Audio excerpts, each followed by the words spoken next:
Hey, everybody. My name is Troy Myers. This is Shannon Bowring. Hello. I'm a graduate of the Stonecoast MFA in Creative Writing from the University of Southern Maine, and this is another installation of the Stonehouse Readers Series. We started about a year ago, myself and my colleague Amanda Pleau, who's producing the show from the background. You may pop in and say hi.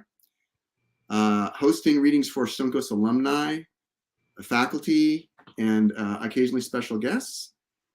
So we had Genta Duque came and read for us last fall, and fantastic last winter. So we're always looking for readers.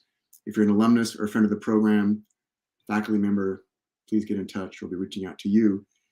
Tonight is especially cool because we have a new co-host. Amanda and I have been looking for help since the very beginning, all year, and someone stepped up, which is Shannon Bowring. And she's going to be with the broadcast. So Shannon, tell us about yourself a little bit. So I just graduated this past January, and I'm adapting to life post Stonecoast, and I wanted to keep in touch with the community, which is part of why I agreed to help you guys out with this. Cool. It's very recent development that I have an agent. She's currently reading revisions for what was my thesis, and then I streamlined into more of a traditional novel. So I'm hoping to hear back from her within a couple weeks, and we'll see where it goes from there. Very cool. And you just graduated fiction. Good. Yep. And I live in Bath, Maine, just down the road a piece from Amanda. Which is amazing. I just learned that. You and Amanda live in the same town. Pretty small town. How big is Bath, Maine? Like 10,000 people, I think. Wow. California, that's a pretty small town. For me, it's big town. I grew up in a town of about 1,300 people. So, wow. Yeah, it's all relative. Is there some point they call that a village?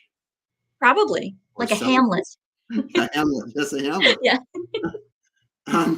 Well, every week I also when we're on, and we kicked off in January, and then Amanda moved to Maine short notice, so she's back in Maine. And my class schedule was sort of tossed up with all the COVID changes, and so we just are getting back on after about a month away. But Deborah Marquardt's coming up. She's reading next month, and next week, Catherine Murray, Sophie Nelson, who also lives in Bath, I just found out, will be here. So we have a pretty full, we're starting to flesh out the spring schedule, but if you'd like to read for us, please let us know. I always say hi to my mom, who watches in the next morning, and I say hi to Amanda's parents every week, whom I have not met, who would like to honor our most loyal fans who tune in time after time. Yes. My mom might be here too. Oh, and your mom? Yeah, we'll start saying hi to her too. We're into parents. It's a family show. We love parents. Wasn't for my mom, I would never have gotten a college degree. She forced me basically to go to school. So look at me now. Yep. I'm on a show. I went to Stonecoast. So it's a little different tonight because Shannon and I are both hosting and we're both reading. So it's kind of a practice session for us. And in the future, we'll alternate or both co-hosts. And when we have other readers, I'm really looking forward to it. You can get in touch with either one of us if you want to read. Keep saying that. So Shannon, what did you bring tonight for us? What are you going to read for us tonight? Is it from your novel or? It is not from my novel.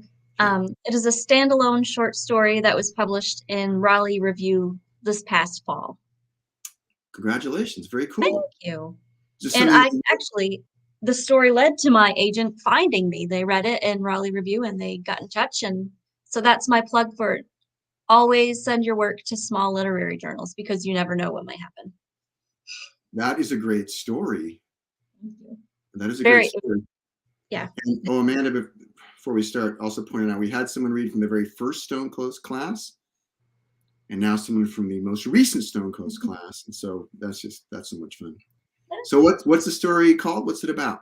It's called Epitaphs for Almost Strangers, and it's a kind of a patchwork type of story. So you'll see as I go. And I can get started if you're ready. Beautiful title. Yeah, the time is yours, Shannon. Okay. Have fun. I'll be back in a few minutes. We'll talk about it. All right. Thank you. Okay. This is Epitaphs for Almost Strangers. Mother. She baked a lot of soggy bottom pies and always smelled of egg yolks and cigarettes. Everyone at the nursing home where she worked as an aide loved her, always there to listen to their same old stories, never mad when they needed a sheet change late at night. It was different with me. Sometimes her bony knuckles left wasp-like stings on my cheek, temple, collarbone.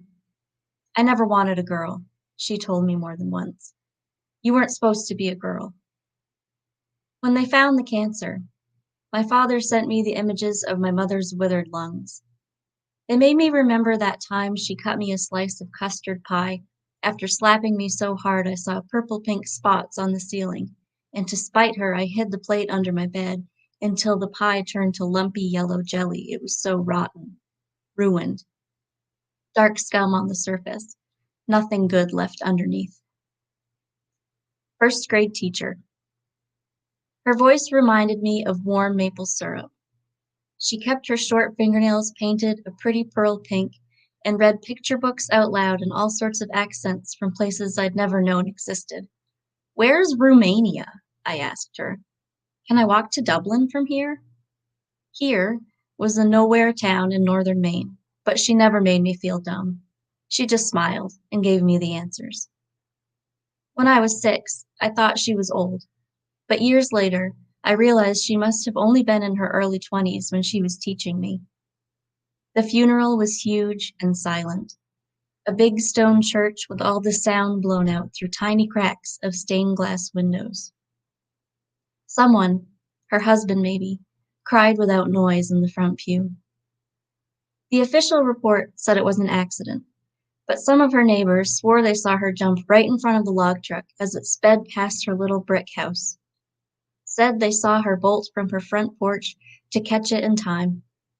Said she was never the same after her baby died of SIDS.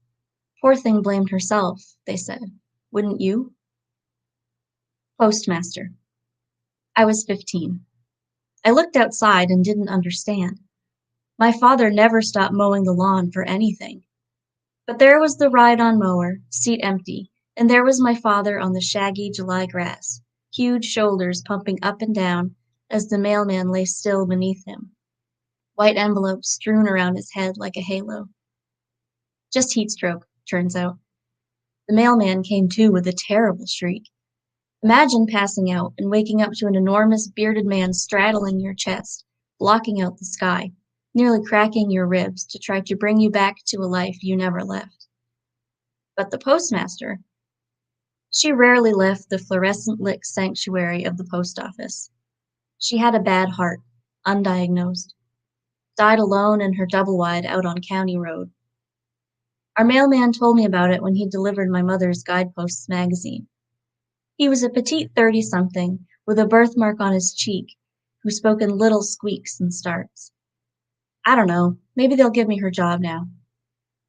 He rested one foot on our decorative rock wall. It's probably bad to think like that. She's only been gone a few days. They gave the job to someone else. This was 6, 7 years ago.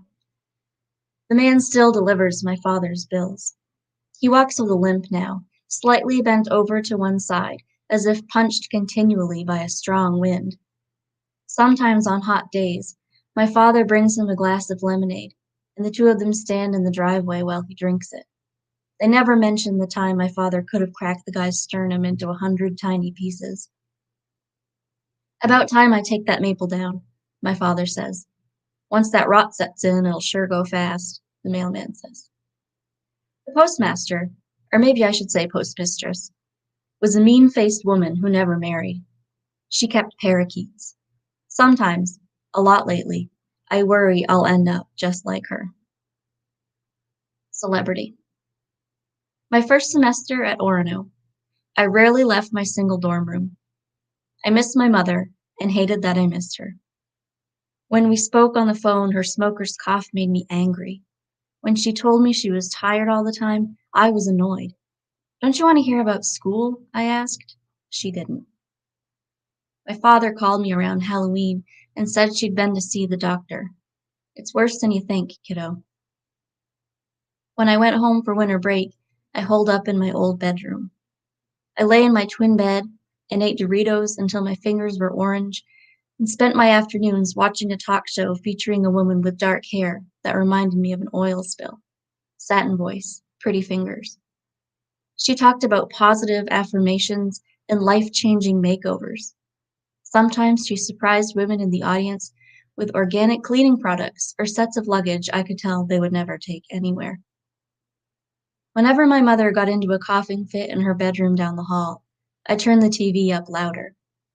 After a few days of this, my father stopped asking me to rub her feet or read to her from her book of daily devotions. It was a strange feeling. He'd never given up on me before. It felt a little like the clawing emptiness in your belly when you wake up from a nap after a big meal. You think, I shouldn't be hungry, not after that. But you are, and it's eerie, as though that quick drop into sleep stole an entire life-sustaining event from you, as though you never fed yourself at all.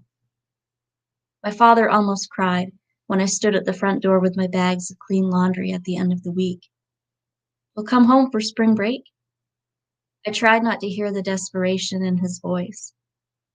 My mother staggered into the kitchen, red-rimmed eyes blinking like a rat let out of a hole. She'd lost weight. Her skin was waxy, gray. When she hugged me, all I could smell was stale urine, and all I could feel was the weird sharpness of her newly brittle bird bones. My father asked me again, please come back home. Of course, I lied. I'll be back soon. About a week after I returned to school, the talk show lady died in a private plane crash, along with 3 other celebrities I didn't care about. I joined her online grieving fan club, skipped all my classes, cut my hair off at the chin. I blocked the freaks in the online grieving fan club. Mother. Hold on to your good memories of her, my father tells me. A picnic. Gingham blanket under backyard trees, greenskin apples sour from the branch, chicken on the bone. A light blue dress made by her hands, inner hem stained with her blood. Accidental needle prick. Otis Redding. Flash of skinny white legs as she scissor-kicked away from the dock at our family camp on Moosehead Lake. Body fluid under clear water, polka dot pink one-piece, puffy clouds and forget-me-not sky. She loved you, my father tells me, and I almost believe it. But then I remember how quickly she swam away from me as I stood there on the dock, how she swam farther away even as I called her name. Tow truck driver. It was only a fender bender. Just me not paying close enough attention. But I told the insurance man I was blinded by the February sun. So low in the sky, so big and bright. I turned too wide, smacked into a guardrail, crumpled my car's gray hood like a handful of balled-up tinfoil. The tow truck driver's name was Mac, and I'd never met someone who fit their name so perfectly. A middle-aged man, tall and solid, with a mane of tawny hair that joined up with a bushy beard of the same color. His eyes were that silver blue you see on the Penobscot River sometimes in early winter, when ice is just starting to skim the surface. Happens, he said. Could have hit another car, so I'd say you done pretty good. His smile took away my urge to cry, something I almost always do when I'm embarrassed or angry, but rarely when I'm sad or lonely. We listened to a Billy Joel CD that kept skipping whenever Mac drove over a bump or frost heave. Sing us, sing us, sing us a song. You're the piano man. The truck smelled like diesel and Old Spice. We left my broken car at the garage, and then Mac brought me back to campus, where he dropped me off in front of the student union. You like school? He asked. I like saying I like school, I said, and he laughed. Not much later, I saw his picture on the local news. A hit and run, the reporter said in a rehearsed condolence voice. He was changing a tire in the breakdown lane of I-95, right outside Bangor. The driver Mac was helping, an old woman with pink permed hair, said it was one of those fancy muscle cars the young kids drive. Didn't even slow down, just kept on speeding through the night like Mac was nothing but a skunk or deer. Roadkill. I thought about going to the memorial service, but decided against it. If I went, he'd be Michael Allen Desjardins, beloved husband and devoted father of 5 children. Something about him as Mac seemed to belong only to me. I didn't want to lose that. County. Overdose. The only surprising part of it, the fact that it didn't happen sooner. He was 2 grades above me, and as early as middle school, everyone in town knew what he'd become. The same as his brother, father, uncle. He lived a few streets away from me, in a trailer that teetered on a cinder block foundation. When I was 8 and he was 10, he started walking me home from school. Nothing planned, just something that happened. He told me he wanted to be a magician. I asked if he knew any magic tricks. He didn't. I can't remember when we stopped walking together, but it was probably because of something my mother said. She'd always hated his family. No good junkies, she called them. The whole damn lot. One day, on our walk home, I tripped and sprained my ankle. He slung my bag over his shoulder and then scooped me up in his arms like we were newlywed grown-ups. I was skinny, but it was slow going. He kept asking if I was okay. He smelled like bubblegum. Librarian. That spring of my freshman year at college, I started walking early in the morning. The sun peeked above the trees, and mist from the steam plant's cylindrical stack hung low by the river. Everything smelled like mud, or, depending on the wind direction, rotten egg toxins from the mill 1 town over. I took the same route every time, even though they say you shouldn't. Predatory men learning your patterns and all that. But I liked seeing the familiar trees change their faces as the season went on. Up past the hilltop dorms, right toward the campus police station. Down across the parking lot behind Murray Hall, a shabby building with rectangular windows and brown metal siding, straight past the back of the Union. By the time I got to the granite steps of the library, I'd be ready for a rest. I'd sit for a while. Look out over the quad, the budding oaks and maples. There was a librarian who showed up every morning to unlock the doors. She had long, wavy black hair. She wore practical flats and big earrings, usually turquoise or something feathered. She always smiled, said good morning. I liked her voice. It was nothing like my mother's voice, which had started to sound like the frantic shrieks my clarinet reed used to emit whenever it cracked down the middle. My father said it was the treatment, something about the radiation.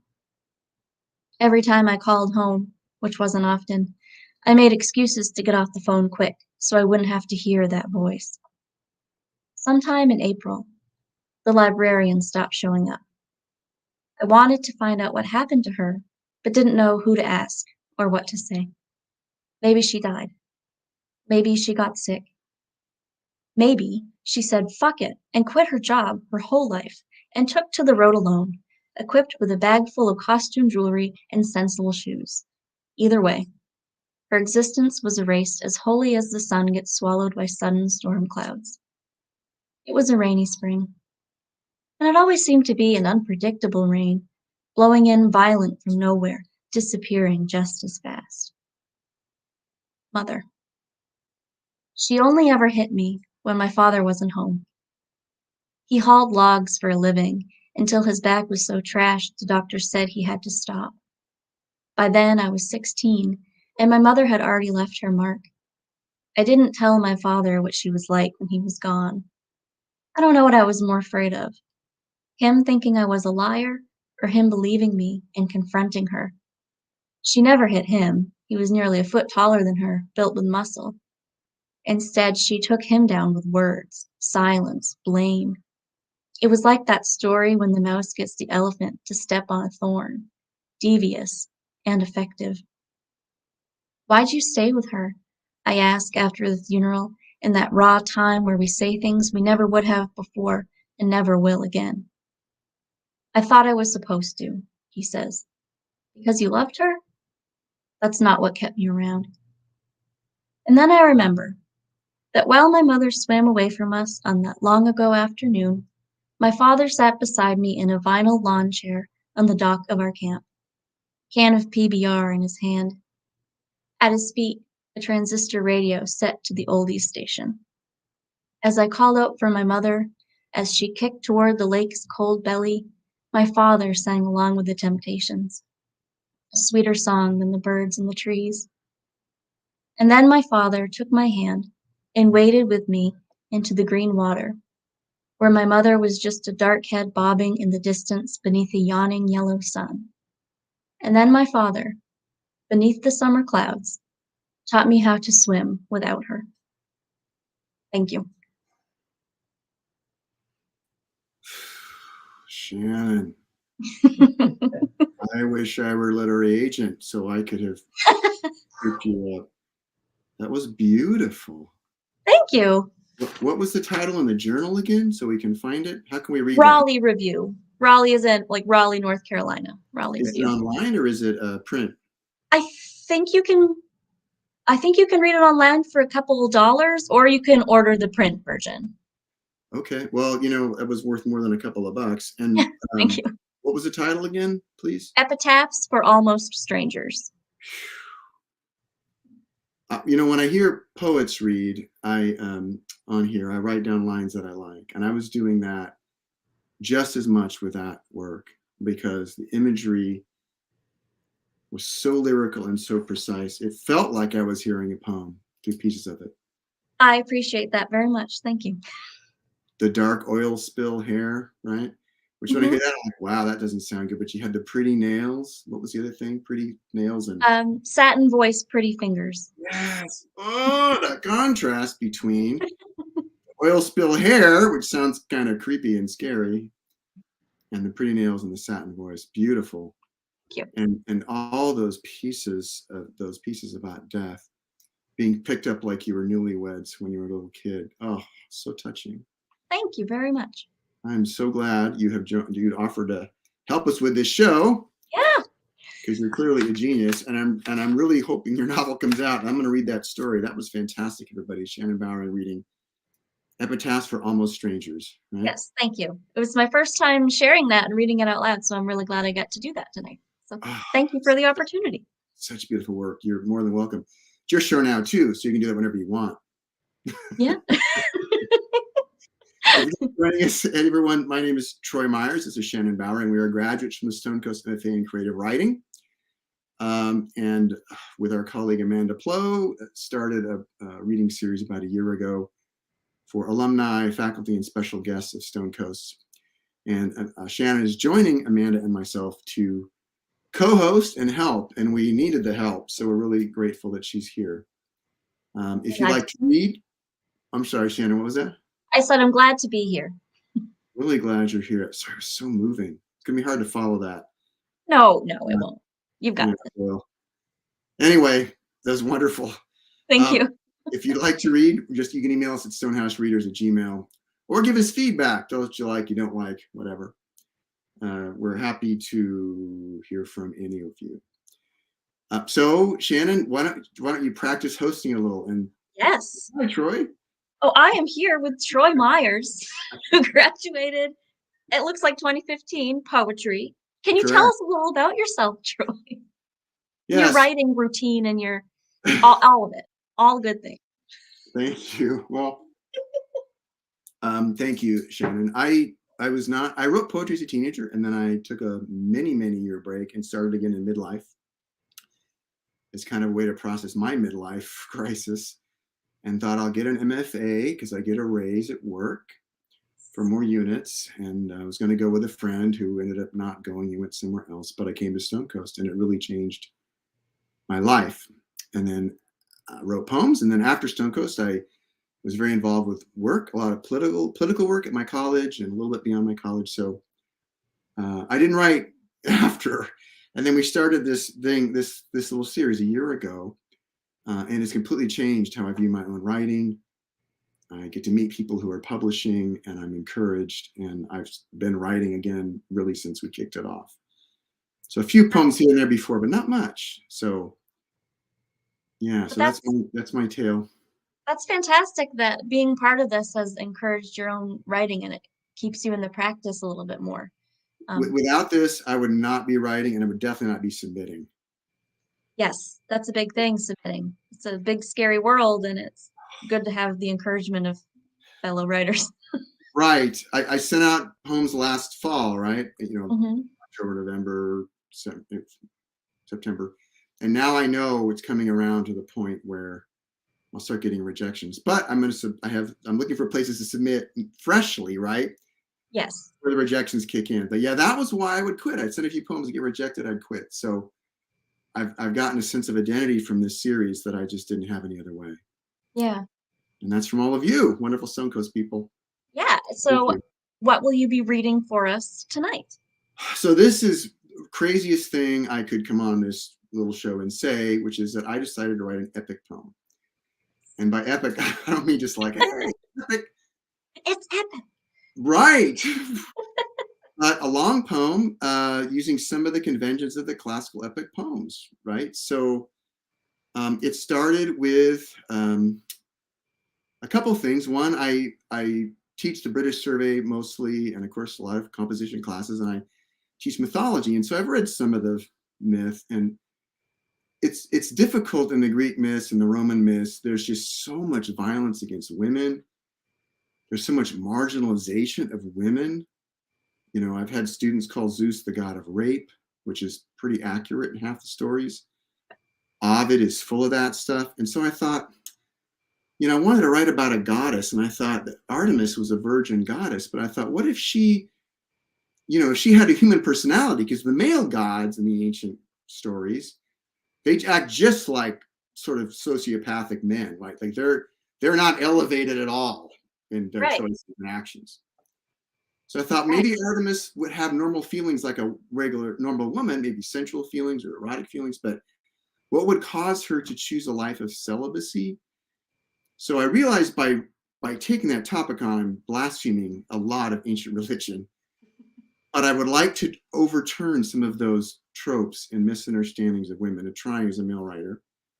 And Yeah. also writing a story about a male character, Orion, who goes through kind of a sexual growing up process. And I said on here before, I was raised in had very strict religious ideas as a young person. And so there's some things I might do a little different now, but, and then it just took off. Shannon, I have over 50 pages of poetry, which is just absolutely more than I wrote probably in maybe a Stonecoast. It's really pretty crazy.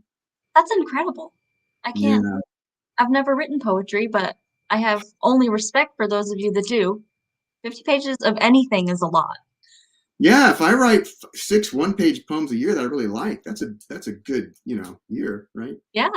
So, and I don't know, maybe it'll get a little shorter, longer as I change the line breaks. But Hmm. if I'm a literary agent, like that's what I want. I want to honor every genre that comes on this series. So I'd Yeah. like to write something all kinds of people would like to read that has popular fiction elements, poetry elements, fiction elements. So Yeah. I mean, there's a call for it. Have you read Madeline Miller's Circe or Song of Achilles?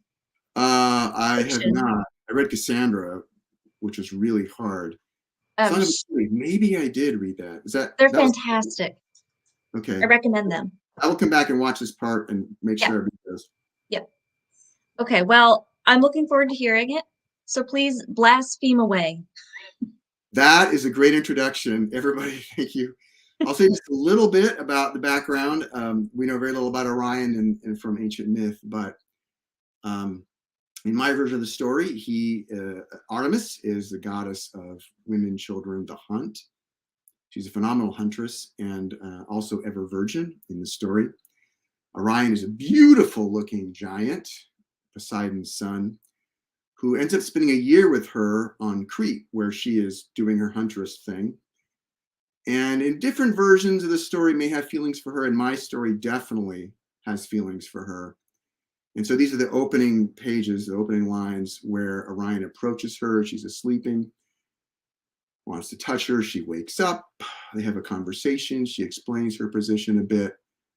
And then Zeus sort of shows up, not happy, and Orion is running away. And it's maybe the first 10 or so pages. So I am writing in meter and regular line length. So, I'll do my best. And to me, this early part is kind of an erotic sacred. It is, there's part, I just finished a section with sort of what we would call heavy petting and a little bit of humor much later in the poem. So, but this section to me is pretty close to the true sacred. So Artemis by Moonlight. Oh, last thing, I apologize for the many references to classical myth, other authors, narrative stuff. I'm happy to answer questions, but if I did that, explained everything, it would take me too long and it wouldn't make any sense. So Artemis by Moonlight. She-bear, willow-bound, nimble Delos daughter. In the enclosing heat of summer, I find you half-cloaked and asleep below the mountain saddle. Your shining bow beside fresh-cut amaranth. Your saffron arms around cold and golden arrows.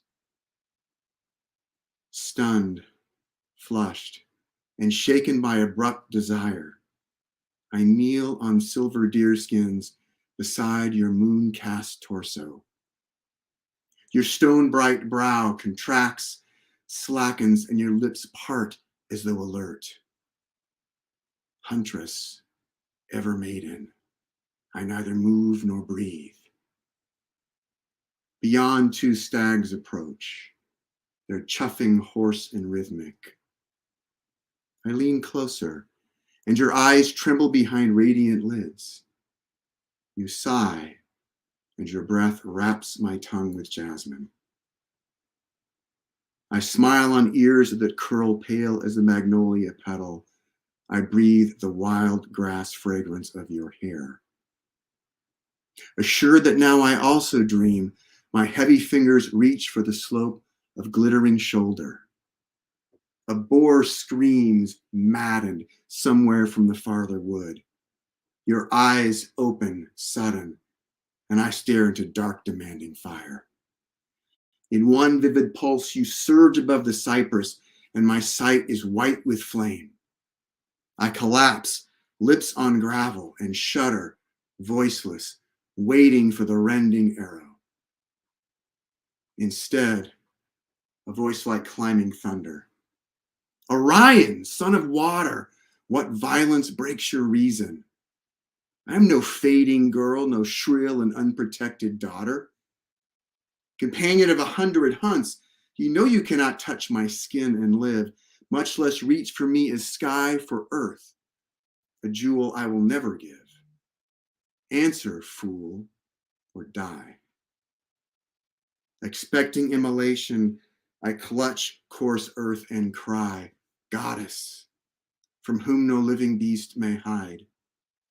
Hour after woodland hour, I cherished every syllable you sang as we chased the glass-eyed hare. I tracked your bright calves' sheen all this energetic year through fields of ragged daisy, past halls of broken rose. I watched your black hair whip as you whirled in April's storms. Beloved, I call you. Now tear this ashen earth that I may plummet into Hades' hard and endless arms. Instead of death, a throat like shifting water. Look up. I rise to trembling knees and see the goddess standing, dressed, bow and quiver slung, gleaming javelin in hand, lithe dogs beside. Behind her, rows of straining stags, heads down, paw the earth and whip their branch-clad heads. Such things you have not said. My tongue on clay. Do not think, Orion, that I lack desires ache, both beautiful and strange. My breathing eases. But know that I woke first at my mother's labor, and I saw her hunched on brittle river grass, no wool or fire to keep warm. There on blind, unanchored land, she gave birth in heaving terror, concealed from Hera's star-clad, infanticidal arm. The goddess exhales slowly, and the air runs sweet with sage. Those first hours I stayed near her as she healed, and my abandoned mother told her tale, how flame-tongued Zeus smiled as he counted her soft fingers, how he combed her hair with myrrh and kissed her feet and ankles, for her he returned in mist and shadow, and hurled her to the floor. I am silent, for I know gods and men. The moon and stars are gone, and warm air moans across the cypress. Far off beyond the mountain, the groan of coal white thunder. And the worst, once stalking Spartan woods, I gaped at the grotesque miracle as it tumbled from the clouds. And I hid to watch my father's web-clawed desecration. The young wife's howls beneath the demon's frenzied glare, the stench of blood-wet feathers, the orgiastic beak cutting Leda's breasts and hair. I nod. Her blasphemy is true. Orion, this is what I knew. This and leering rose-strung Aphrodite, whose cinnamon reek I detested before I learned its vulgar source. At that I laugh. She laughs, melodic, bright. I stand by storm. At once the sky is split by Zeus's flaming arms, and I shudder in concussing air. Her outline clear against each sun-bright burst, Artemis persists, her voice distinct by void or nightmare light. Orion, this may be your hour, now, before All-Father peels you like a grape and breaks you with his tongue. Quick to the sea. May Triton hide you. My stags will show a low and sheltered way. My thighs are scraped by points of bone as twin bucks blur down slope, scree hissing from their crashing hooves. I turn to follow, and a palm as hard as wood thuds between my shoulders. I stumble and then run. I neither see nor hear the goddess, but her stags are lit by lines that glow and pour like living silver. As Zeus's spears rip overhead, white hail flings against my face, and to live, my legs hammer over river, thicket, stone. When I smell the sea, I do not slow, as all around trees explode and low hills fracture under jags of falling fire. My long hair lifts, crackles, and I cry, "Brother!" as I leave the wood and my boots sink in blowing sand. Her deer divide and bolt, and I sprint gasping towards shaking, flashlit breakers. And again I cry, "Brother!" At once the hiss of drawing air as buckling waves collapse and the sea slides back as if the shore has tipped and the waters of the living world drain. For a moment I stand in vacuous calm, stunned, free from hail or rain or cyclops fire. But then I sense an outward pressure and feel the building wall. A block of ocean rises to obscure the lightning sky, and its boiling crown forms a dome 30 feet above. The dome roils, splits, and I smile when I see long-armed Triton rise, with pearl-armored chest and hectic seagrass hair. Phosphorescent dolphins arc in pairs above him as he looks down at me, scowls, and hefts his golden shell. I kneel and press palms to both my ears. At first, the note is faint, as if it rises from Poseidon's undiscovered floors. But then the wet sand below my feet vibrates like a drum, and I shake beneath the violent discord of the air. My ears ache as Triton's angry blare clatters, mocks, endures, and I drop my face in fear. An arm as strong as tree branch hooks my waist, throws me to my feet, and shoves me forward like a leaf in tempest. Look up, fool, and run. I trip, rise again, and go. Below the sea god's pulpit, I blink to see a hollow vortex turn in hurling water. Its hull is dark, and its gray sides churn with agitated foam. Unsure, I face its sparkling door, and am shoved hard through its entrance. Run until you reach the end, the goddess yells behind me. How will I know the end? You will know. And so I go. By blindness. Before all blackness, behind I do not look. My boots are firm and touching fingers to the turning sides. I count cold steps and walk. Salt spray blows against my back. For the spinning walls soon slow. A minute and Triton's siren fades, and all is hushed save moving water. 100 paces down, and I see neither self nor ceiling, neither floor nor whispering walls. My tongue is wet with salt, and with each breath my lungs absorb the humid potions of the sea.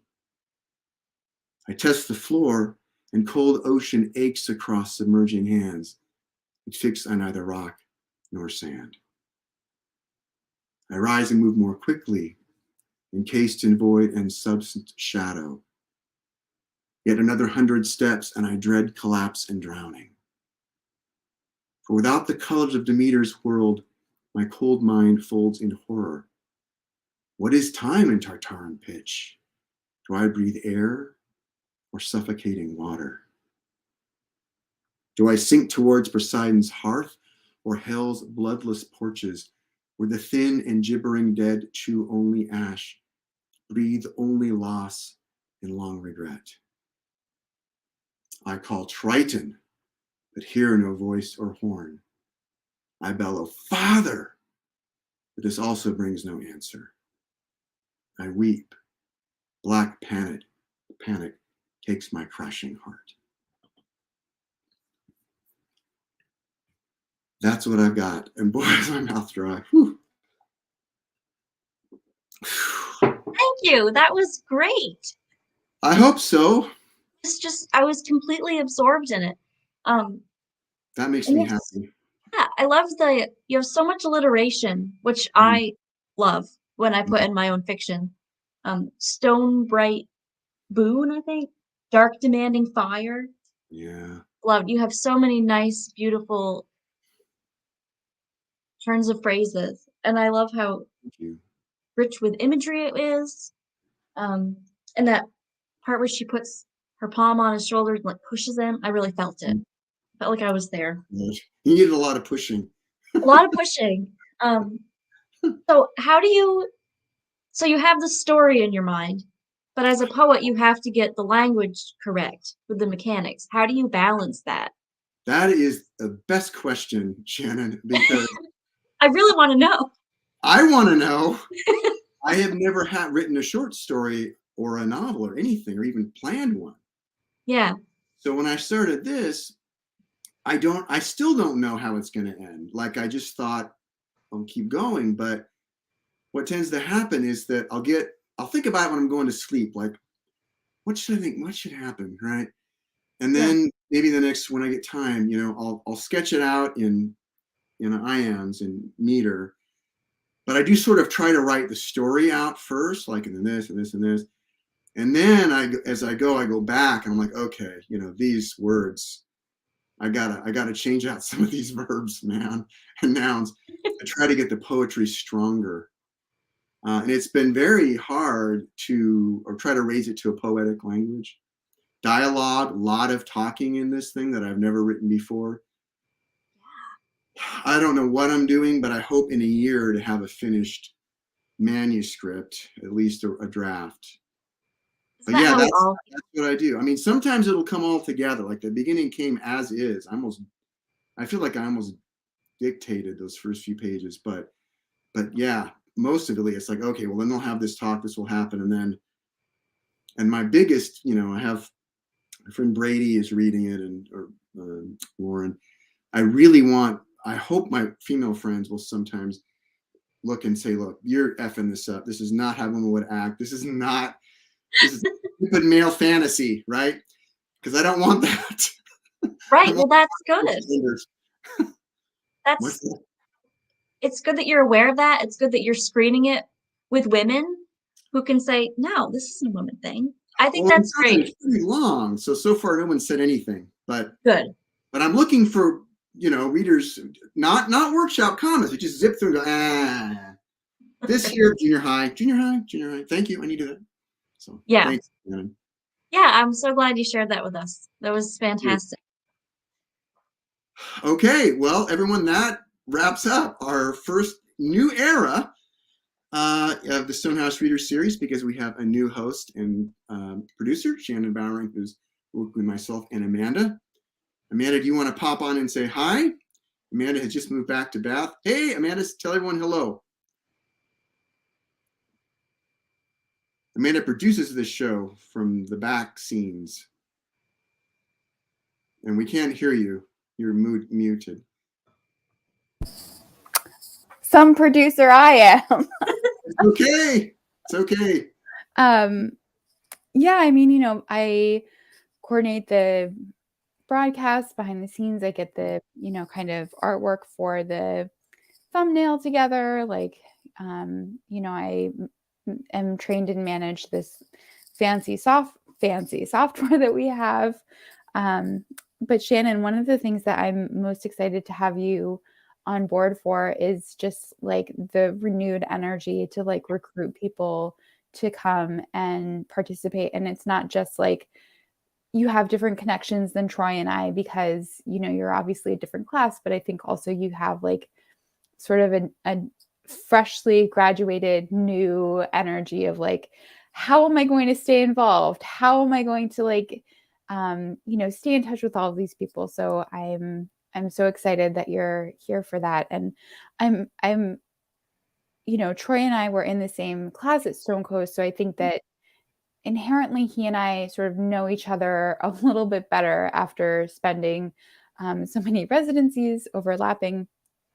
But Shannon, I was wondering if you might be able to tell us like a little bit about other methods that you might be employing to like stay connected to Stonecoast and keep kind of the momentum going. Well, I have a lot of local people that I just keep in touch with by email. Paula Estes. Oh my gosh, now that you put me on the spot, of course I can't think, but there's a bunch. There's a lot of local people. We have a really strong community just in Maine, let alone all of them, across the nation. I'm partnering with Natalie Hare Spencer on it's her brainchild. She's done an amazing job. She put this website together called Aspiring Author, and it's all about the business end of writing. So we write articles about how do you submit your work to literary journals? How do you query an agent? And it's so valuable, not only to be learning that, but also to know that I can impart some of the knowledge that I've learned. And that's keeping me in touch with the community. I just interviewed Morgan Talty for his new book, Night of the Living Res, which comes out in July. I can't wait to read it. Yeah. So I'm keeping in touch that way. Awesome. Cool. Yeah. Morgan is on this show, of course, I know, with Natalie. He got famous, and then right after before he won that award in narrative. Fantastic guy. Yeah. Great writer. Yeah, he's great. He's fantastic. Cool. Yeah. Another, Shannon, I think that something that your writing and Morgan's writing has in common is this like really just rich, just like descriptive, grounded sense of place. Yeah. And of course that place is Maine. I was wondering, as you were reading, if there are any like Maine-based authors that you're particularly inspired by, and also what some of your favorite writers are just in general. Maine-based, probably our own Susan Conley and Ron Curry Jr., both of whom are my mentors. Rick Russo. There's just Elizabeth Strout, Lily King. There's so many Maine authors who are fantastic and so good at what they do. And so many of them, their writing is rich in place. And I think that when you grow up in Maine, whether it's the coast or the Western Mountains or where I grew up in Aroostook County, so much of your identity is based around the landscape. So I love any author who can do that. Sherwood Anderson in Winesburg, Ohio, which is a huge, huge influence for my own work. Writers like, I'm looking at my bookshelf now. You know how it is. you freeze up when you're asked these questions, even though you know it. Willa Cather, I'm kind of remembering how much she's so good with landscape and place. Dennis Johnson, Jesus' Son, was another huge influence for me. Awesome. Yeah. Well, I know I did kind of put you on the spot here a little bit because It's okay. I was like listening to you read and I was like, I'm just gonna throw some questions her way just as like an informal little like welcome to the team kind of I'm cool with intro. That's good with me. Okay. I need to learn how to answer quicker, so it's good practice. I think that anytime someone asks me a question and I'm not ready to give the answer, I just say, oh, that's such a thoughtful question, or what a great question. And it always like buys me a little bit of time to answer, but also makes the person asking the question feel like they've done a really good job. Well, thank you for your very thoughtful question.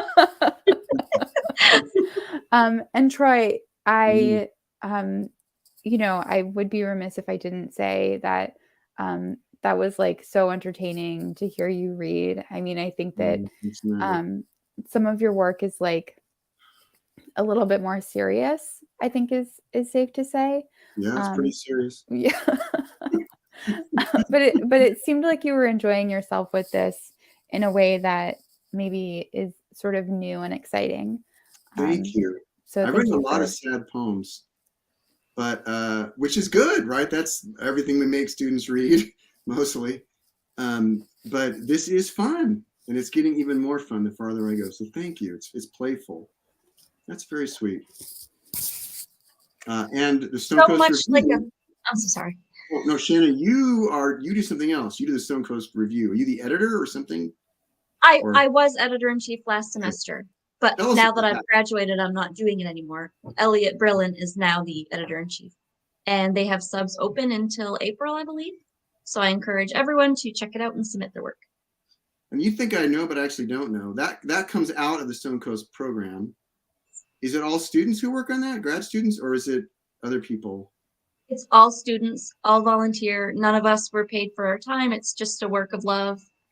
And so I encourage you to go buy back issues and to look forward to this next issue, which they will publish in June of this year. And you said submissions are open until April, so to send work. I think so. Yeah. Yep. Yeah, very cool. We check out their website. Very cool. Yeah. We didn't say we don't pay you for this either, by the way. There's no. This is also the writers get paid. Oh, thank you both so much. Anything else, Amanda? I mean, with that question, Troy and I just both shut down. Oh. What question? Do writers get paid? Yeah. Oh. No, we don't get paid. I mean, we just do this for fun. I would keep doing it no matter what, because if I can't do this, I can't write. Yeah. This is the magic shoes or the magic handkerchief, whatever you want to drag out of, folklore. Yeah. It works for me, so really glad to be here. Okay, well, we are approaching the 1 hour mark. Troy, do you have any, or Shannon, do you have any upcoming program details that you want to share / remind everyone about?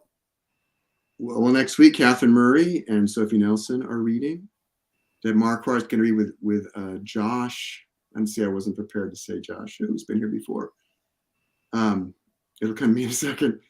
And I'm not sure I think she's the first Sunday in March, if I remember correctly. We'll definitely, blurb that, get the word out. Deborah is, I believe, the current poet laureate of Iowa, faculty at Stonecoast. Oh, wow. And I was just a wonderful person, writes creative nonfiction also, and poetry. So it'd be wonderful to have her. And we've got a lot of folks signing up. So we're always looking for more. We have a lot of spaces. Yeah. That's it. Thank you, everyone. Good night. Thank you. Bye, everybody. Sweet dreams. Bye.